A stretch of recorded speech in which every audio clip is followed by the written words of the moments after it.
Hi, everybody. It's Mike from Here, the Watchmen, coming at you today from beautiful location up in the mountains of Idaho, where it's been storming a bit lately up here. So we've been enjoying it actually, getting some of those thunder showers and stuff that are moving across through the Midwest. We're actually going to be in Missouri on Monday, so we're praying for everybody in that area who's being inundated by flooding right now, and just thinking about everybody there. And I have on the show again, it's Saturday, so I've got Mark Sutherland from London. Mark, thanks for joining us again. Pleasure, my brother. Good to see you. Good to see you. Well, there's a lot of stuff going on this week, right? I mean, there's a lot of stuff going on your side of the pond, and there's some things going on our side of the pond. I thought maybe we would start, though, today with some good news. I mean, go figure that. Good news. Well, that's good.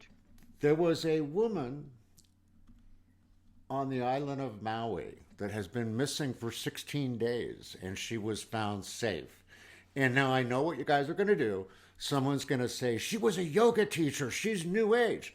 Hey, you can't save a New Ager if you kill her in the jungle. Okay, so God took care of her. What a wonderful example for her of what God can do and how he can carry you through 16 days, Mark. No food, very little water.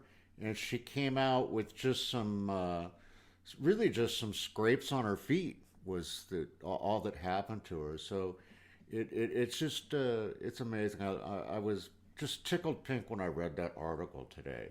Well, let's talk a little bit about what's going on over here. President Trump is in Tokyo right now. That's a big deal.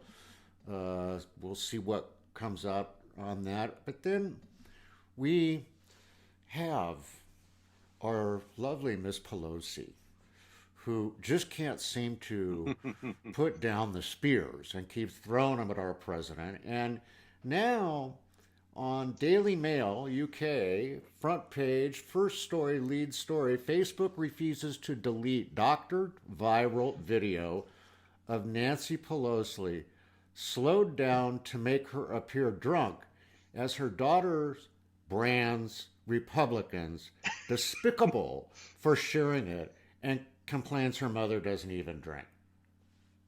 That is American politics. I mean, that's what's happening over here in our country. So you can see why our friends, Coach Dave, Tom Dunn, and Pastor Mike Spalding, I believe, are all in New York at what town, Mark? They're at Chappaqua. Chappaqua. I've been practicing, my brother. Chappaqua. Chappaqua. Thank you. And let's talk a little bit about what they're doing there. You've been in touch with them. Share with us what's going on there.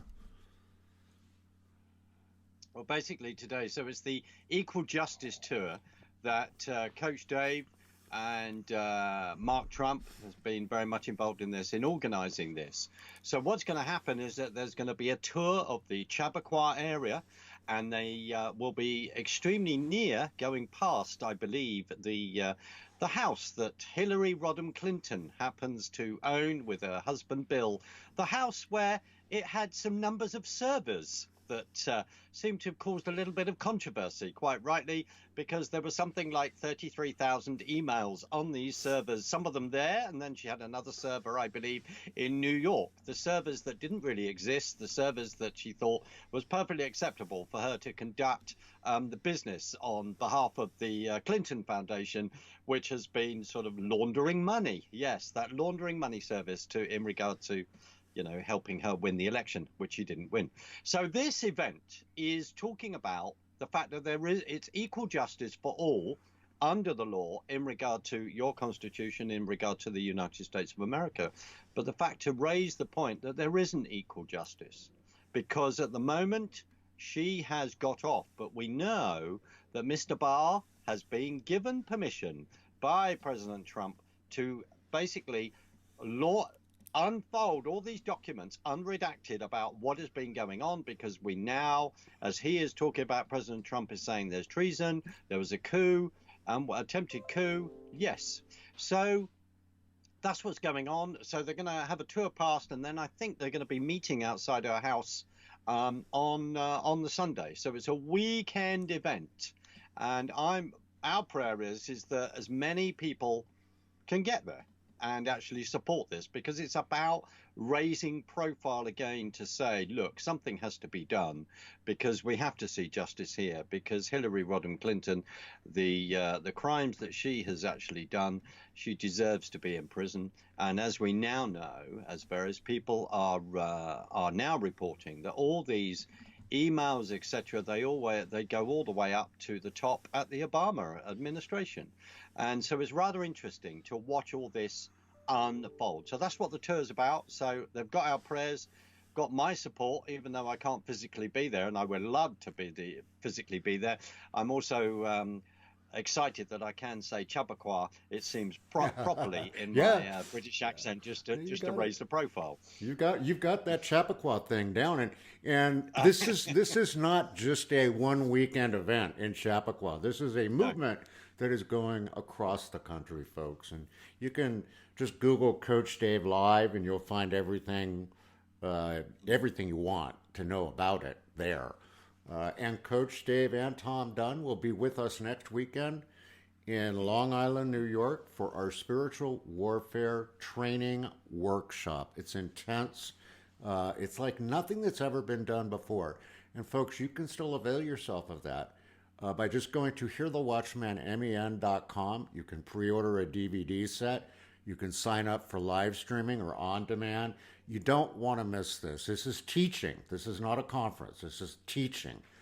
So if you want to learn to fight the demonic, the forces that affect all of us each and every day here as we're on this earth, you want to be a part of this event. So go hearthewatchman.com.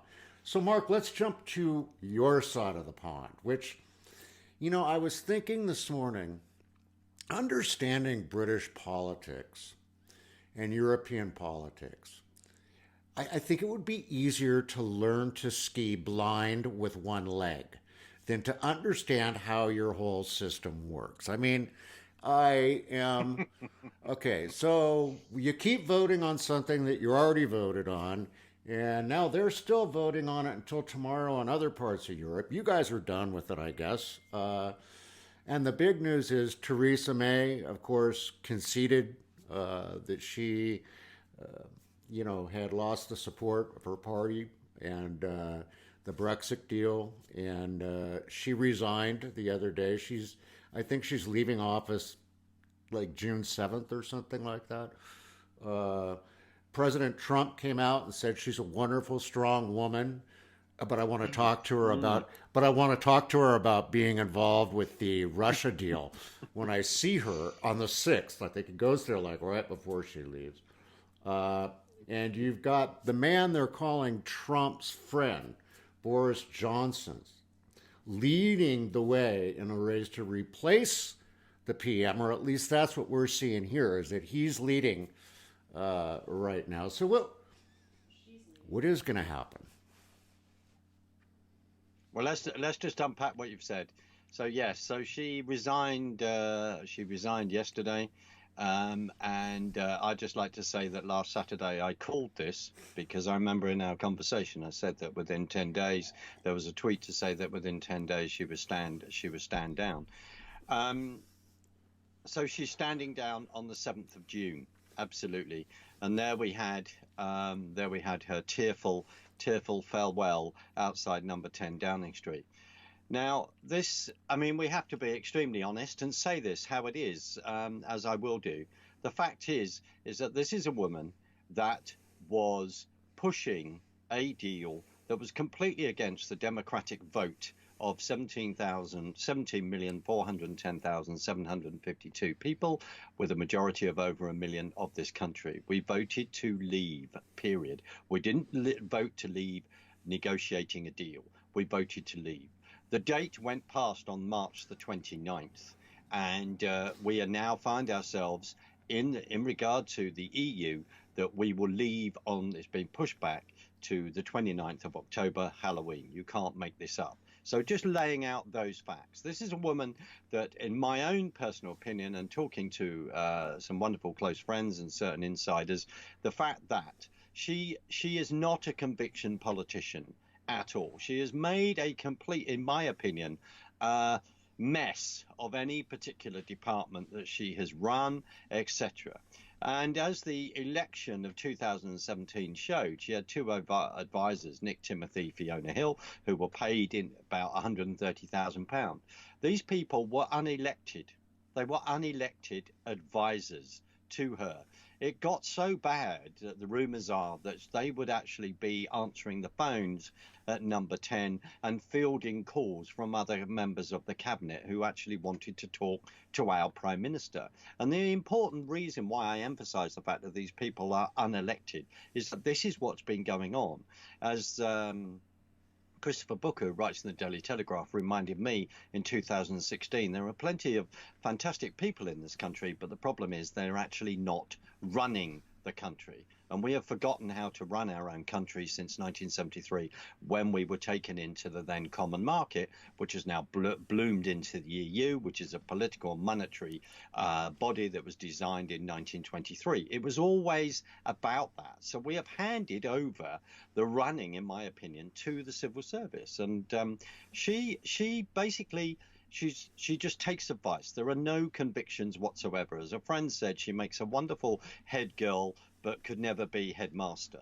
So she resigned. She stepped down. And the reason being is because she gave a press conference at the beginning of last week to say, I'm bringing my deal for the fourth time to the House of Commons. And as I said on the little Facebook Live thing this week, the key essence of it is this. It's not worth going through all the deals, the backstop, the this, that, and the other. What's the important thing is to say is this, is that she then said, if the members of Parliament back my deal, I will then put forward the fact that the members of Parliament will then have an option on a vote for a second referendum.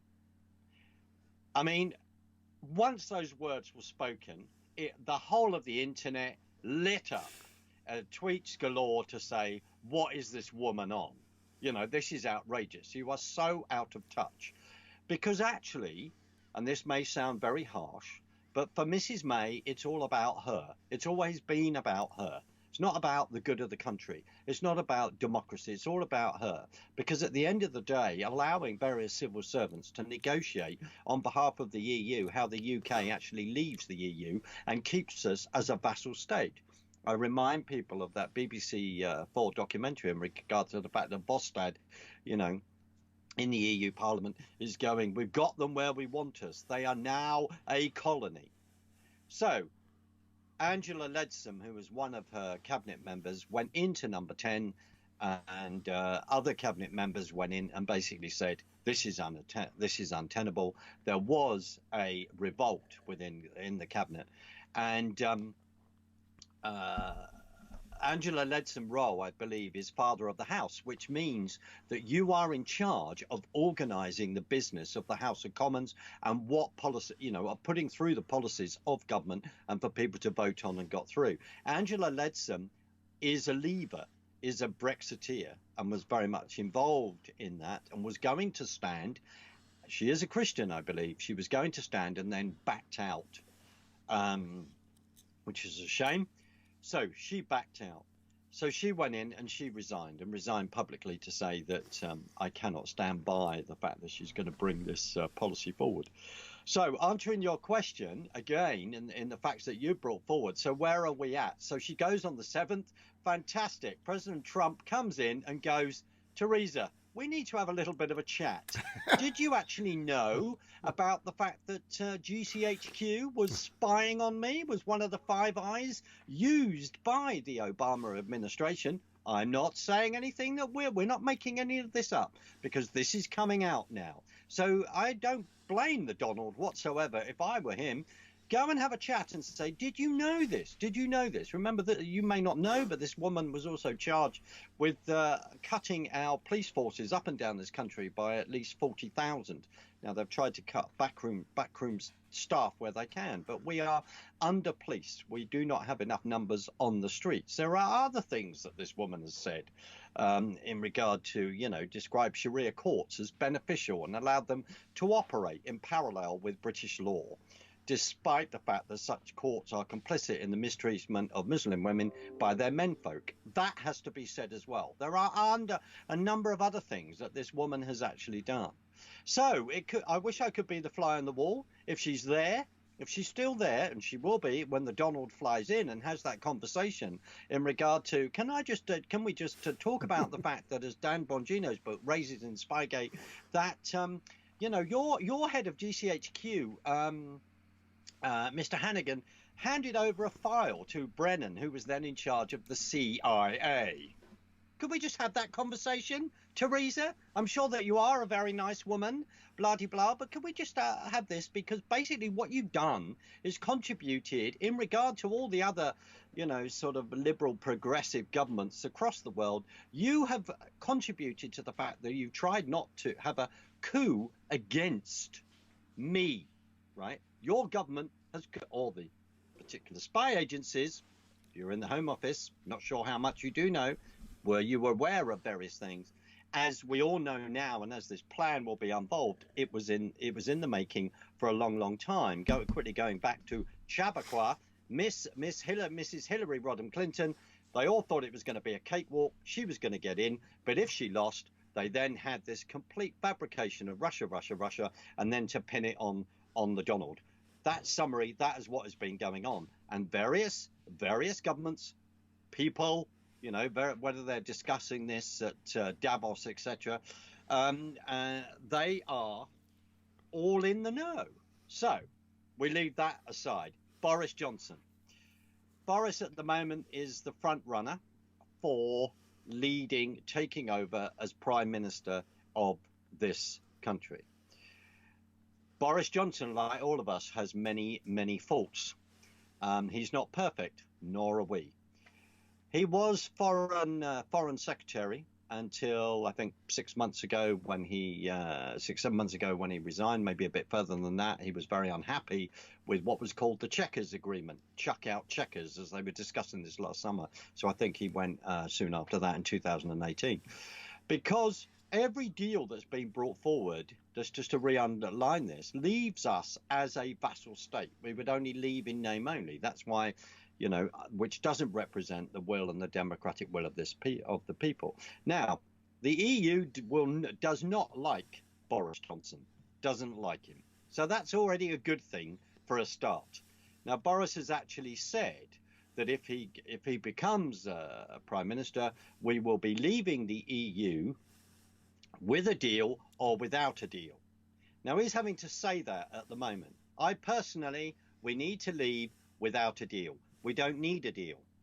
But what is interesting is that the people within the EU have already said, Barnier, Tusk, remember Tusk, there's a special place in hell for all those people that, led the Brexit thing and all these other insulting comments. I'm trying not to come out with any accent because I can't do it. So there's all of this. So they are not going to be happy with him because he will say it how it is. He will say it how it is. So Boris, if he gets in as prime minister, there are certain things I'm not happy with him on in various things, but I think he is the best that we have at present. And my prayer is that he will see through the democratic decision and leave without a deal, especially as the EU are saying, we are not going to change our negotiating decision.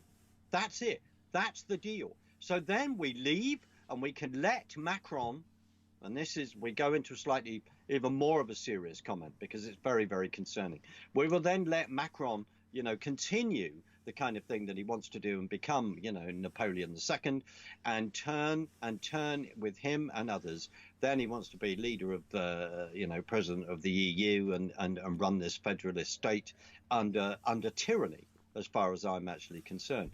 So that is where we are at, my brother. Within, 5-6 days, everything has changed dramatically, and we now will have a leadership election, which they would want to get out of the way before the MPs, as they say, before the Westminster goes on recess and goes into their summer holiday. The European elections that you raised as well, we took part in on Thursday. Now, we always, I think, always our general elections, our voting is always done on a Thursday. For other countries, that's why it's like this. For other countries, their voting is done on other days of the week, like Friday, Saturday. I can't think off the top of my head what countries they are right now. But here's an interesting observation. So at the moment, according to the polls, and you and I both know that we can't read the polls because, you know, Rachel Madcow and everyone else was believing the polls in regard to 2016 that Mrs. Hillary Clinton was going to be a walk in the park and she was going to win. And then we all remember seeing their faces. We have to be very, very careful with the polls, very careful with the polls recently. They all thought that Scott Morrison in Australia wasn't going to win. All the television programs were saying exactly the same. The whole thing was like a rerun of Trump, Clinton, and they've just been proved wrong as well. But the polls here are saying that the Brexit Party, led by Nigel Farage, will take a minimum of 35% of the vote. The Tories, the Labour would be second with 21% of the vote, and the Conservatives would then be third, fourth, with 11% of the vote. So the most disastrous election results since Second World War or living memory. And it's not very good either at all for the Labour Party. So when that happens, we now have a really interesting situation, because if a number of people from the Brexit Party are sent into the European Parliament, and there is a big majority of them there, Nigel Farage has said, we would wish to be part of the negotiations to leave the EU. There are no negotiations to have. Leave without a deal, that's it. Which means that the Prime Minister, whoever it is by then, Boris Johnson, would have to then talk to him. It would be very foolish, in my opinion, not to do that. Theresa May, as far as I know, is always public, etc., wouldn't meet. This is the other key thing, but while I finish, this is another key point. What is happening, and you've said this in regard to our politics, it's like trying to, it might be being able to ski down a slope backwards blindfolded, might be easier in regard to understanding what's going on. When David Cameron was our Prime Minister, the Prime Minister that said, you can have this vote for referendum, what he did, and I've talked about this before, he centralised into London, into Conservative Party office, the whole choosing of a member of Parliament for your constituency. In other words, we use that phrase that people were parachuted in to various constituents that had nothing to do with those constituencies, no history, no nothing. They didn't understand the people, they didn't understand anything. It'd be a bit like, for an example, in Canada, parachuting someone in to run, be office in Alberta and not understand the oil industry whatsoever. A very foolish thing that would be to do, okay? So he then centralised that.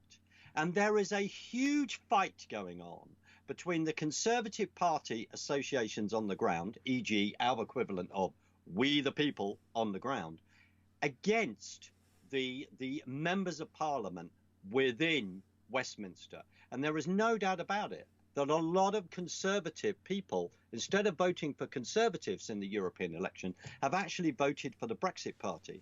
And there was even a little anecdote of a not a cabinet minister, but a minister within the Conservative Party government turned around and said, well, my wife will be voting for the Brexit Party. And I can't think who said that.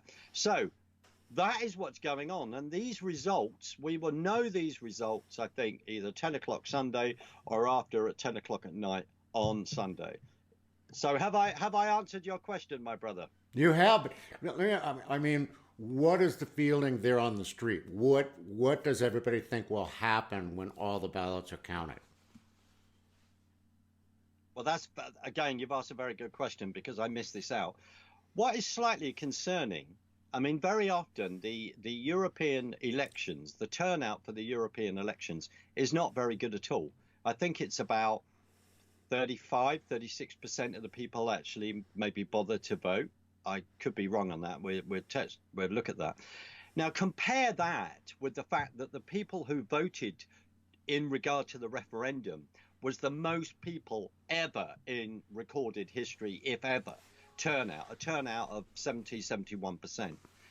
And when I went to my polling station, as we call them, to exercise our vote on a written ballot with a pencil screwed up, you then fold it up and you then put it inside a special box of security. The feeling is then, for me, is that not a lot of people were going out to vote. It seemed very, very quiet in my area. It seemed fairly quiet in another friend of mine's in the Middle East. Sorry, not in the Middle East, in the Midlands. So I don't know in regard to turnout, Mike, because after 6 o'clock, you know, I went in there about I think I got in there about 8 o'clock at night. Okay, so after 6 o'clock, if people are coming back from work, it would then become extremely busy. So I'm not sure how turnout is going to be, say in the London area. Down south towards Cornwall, I would predict that it's going to be quite a high turnout, and also within the Midlands and up north, because huge leaving territories. But the other thing is, and I at times have got this wrong, I forget that 40% of people within London voted to leave the EU. 40%, yes, voted to leave the EU. And here's an interesting fact that Brendan O'Neill spoke about in an interview, who is editor of Spike magazine, which is very interesting. He actually said that in London, there were 200,000 more votes to leave the EU than actually voted for the Mayor of London, Sadiq Khan. So when Mr. Sadiq Khan goes on about the fact that London is a Remainer city and all this, well, actually more people voted than they voted for you, love, and you need to bear that in mind. And actually 40% of people actually voted to leave, which says to us, you are suffering from this on your side of the pond, but it's more and more coming out, is the constant spin.